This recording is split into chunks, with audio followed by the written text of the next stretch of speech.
채소가 몸에 좋다. 채소는 독성이 있다. 고기는 몸에 안 좋다. 고기는 단백질 같은 필수 영양소를 제공해준다. 한식은 몸에 좋다. 한식에 많이 사용하는 나물은 지나치게 염분이 많아 몸에 해로울 수 있다. 고사리는 몸에 좋다. 고사리는 독성이 있어 주의해야 한다. 과일은 비타민이 풍부한 음식이다. 아니다. 소화불량, 혈당 급상승 같은 문제가 있다. 커피는 암을 유발한다. 아니다. 커피는 치매 예방에 좋다. 커피는 장수에 도움이 된다. 담배는 몸에 해롭다. 아니다. 담배는 알츠하이머의 예방에 도움이 된다. 이런 정보와 지식은 친구, 뉴스, 과학자, 선생님 등등 수많은 곳에서 들어온다. 서로 어긋나는 또는 모순되는 것들, 하라는 것인가 말라는 것인가. 결국에는 결론이 나올 때까지는 모두 주의하면서 봐야 합니다. 그렇다면 그 전에는 어떻게 해야 하는 것인가? 답은 여러분 안에 있죠. 여러분의 몸이 어느 정도 해답을 줍니다. 먹고 싶은 거, 끌리는 것을 적당한 양으로 자유롭게 먹으면 된다는 거죠. 나중에 결론이 나면 그 음식을 피할지 먹을지를 선택하면 되는 겁니다. 이상한 것 또는 과한 것만 하지 않아도 큰 도움이 됩니다. 과유불급이란 거죠. 예를 들어 육류만 먹는다. 채소만 먹는다. 생식을 한다. 이상한 거죠. 생식 안 합니다. 인간은 하루에 한 끼만 먹는다. 등등등. 자, 이제 영어로 돌아와서 이것은 똑같이 영어에도 적용이 됩니다. 누구는 단어를 암기해야 한다 그러고 누구는 문법을 해야 한다 그러며 원어민 발음을 배워야 한다. 표현법을 암기해야 된다. 패턴 학습해야 한다. 수많은 정보를 친구, 선생님, 유튜브, TV에서 봅니다. 어떤 것이 맞는 것일까? 아주 쉽습니다. 인간이 어떻게 본능적으로 언어를 음식처럼 먹어왔는가? 다시 말해 습득해 왔는가예요. 암기, 문법, 발음, 표현법 암기, 반복, 패턴 학습, 누구도 그렇게 배운 사람 한 명도 없습니다.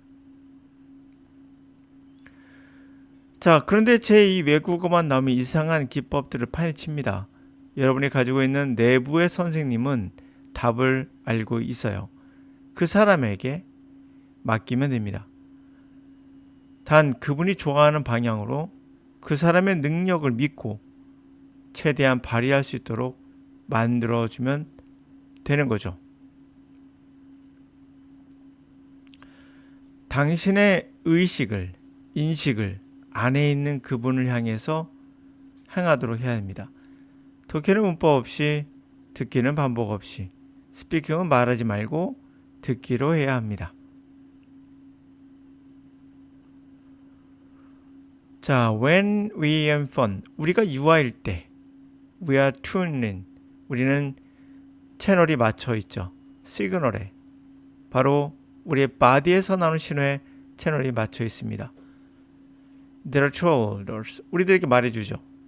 바디가 when you eat, 언제 먹을지, when to stop, 언제 멈출지를. We have instinctive awareness, 우리의 본능적인 인식을 본능적으로 알고 있습니다. What food, 무슨 음식을, how much food, 얼마나 많은 음식을 우리 바디가 필요한지를 본능적으로 알고 있어요. As you grow older, 나이가 들면서 this inner wisdom, 이의 내부의 지혜는 became lost, 상실하게 됩니다.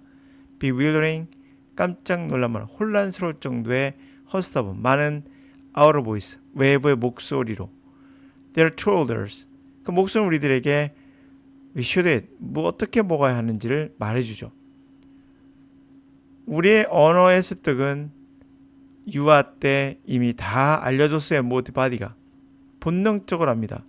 그런데 나이가 들면서 이러한 지혜는 사라지고 여러분들에게 외부의 목소리, 뭐해라는 목소리가 여러분들에게 뭐 하라고 지시를 하고 있죠. We receive conflict message, 이건 참 모순되는 메시지들을 받게 됩니다. conflict, 서로 상충하기도 하죠. 누구는 해라, 누구는 하지 말라. 여러분이 왜 상충하는지를 알 수 있을 거예요. 단백질과 똑같죠? 음식과 똑같습니다. 그렇게 충돌하는 메시지를 부모로부터, peer, 동료로부터, scientific research, 과학 리서치로부터 받게 됩니다. These messages, 이런 메시지들은 create a confusion, 혼돈을 만들어내죠. Desire, 욕망과 impulsive, 충동, aversion, 혐오, 이런 것들의 혼돈을 만들어냅니다. 그래서 murderers, 우리가 unable, 할 수 없게 만들어요. Just eat, 그냥 먹고, just enough, 딱 맞게 먹고, 그런 것들을 하지 못하게 만듭니다. If we return, 우리가 돌아간다면 healthy, 건강하고 balanced relation, 균형 잡힌 관계 with food, 음식과의 관계로 돌아간다면 균형이 잡혔다는 게 중요하거든요. 그러면 영어를 배우는 분들은 반드시 독해만 해서는 절대 안 되며 반드시 리스닝을 해야 됩니다. 어린아이가 리스닝을 반드시 하죠. 그리고 나서 기간이 되면 스피킹은 자연스럽게 발현되는 것처럼 균형 잡힌 그렇게 관계를 돌아간다면 essential. 그렇다면 필수적으로 돌아가려 한다면 필수적으로 우리는 learn to 배워야 돼요. 우리의 awareness, 우리의 인식을 또는 의식을 inward, 안에 있는 선생님 안쪽으로 돌려야 됩니다. 그래서 here again 다시 our body, 우리의 몸이 항상 telling us, 우리들에게 말해주고 있는 것에 귀를 기울이는, 그쪽에 귀를 대는 그런 것이 필수가 되는 거죠. 자, 과학이라는 것이 분명 우리들에게 도움을 줍니다. 이것을 무시할 수는 없습니다. 반드시 필요한 부분이죠. 그러나 과학이 아직 결론을 못 내렸다고 하더라도 어느 상태까지는 와 있거든요. 그것은 참조할 필요가 반드시 있습니다. 참고하고. 그리고 플러스 여러분의 몸, 여러분의 본능, 그런 것이 알고 있는 것들이 있습니다. 그것도 반드시 우리가 인용하고 참고해야 됩니다. 그런 의미에서 과학은 말해주고 있죠. 어떤 것은 분명 문제가 있다는 것을. 자, 영어도 마찬가지입니다. 언어입니다. 영어나 언어를 습득하는 데 있어서 과학은 어느 정도 힌트를 주고 있어요. 분명 지금까지 나왔던 과학적인 그런 방식은 반복이나 패턴을 의도적으로 학습하는 건 아니다라고 이야기하고 있어요. 패턴을 그러면 누가 분석하느냐? 바로 우리 내부에 있는 그 선생님이 알아서 분류해 준다라는 것. 그럼 소리는 누가 분류해서 듣느냐? 그것도 그 선생님이 알아서 분류해 준다는 거죠. 자, 그러면 독해는 어떻게 하라는 얘기냐? 문법을 몰라도 된다는 얘기냐? 그러합니다.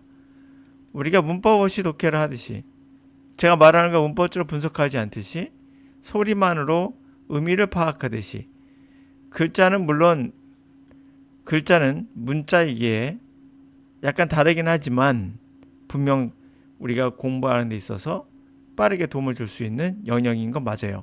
하여튼 문자를 통해서도 리스닝 할 수 있습니다. 도움이 된다는 얘기예요. 그럼 문자를 아예 하지 않고 리스닝 한다면 여러분들이 외국에 가 있거나 문자가 없어도 가능한 상황인가를 생각해 보셔야 돼요. 그러나 대부분 그렇지 않거든요. 여러분들 혹시 5년 안에 외국인을 많이 만날 수 있는 그런 상황입니까? 대부분 아니죠. 여러분 주변에서 외국인을 만날 일은 거의 없습니다. 그 여러분이 할 수 있는 공부 방법은 뭡니까? 결국 비싼 돈을 들여서 학원을 가는 거죠. 외국어 학원. 거기에 있는 외국인을 만나러 가는 겁니다. 근데 이 돈이 아깝지 않습니까? 그럼 돈 들이지 않고 할 수 있는 방법이 있습니다. 바로 독해. 돈 안 들어갑니다. 그리고 리스닝이죠. 이건 여러분 혼자서 할 수 있는 부분입니다.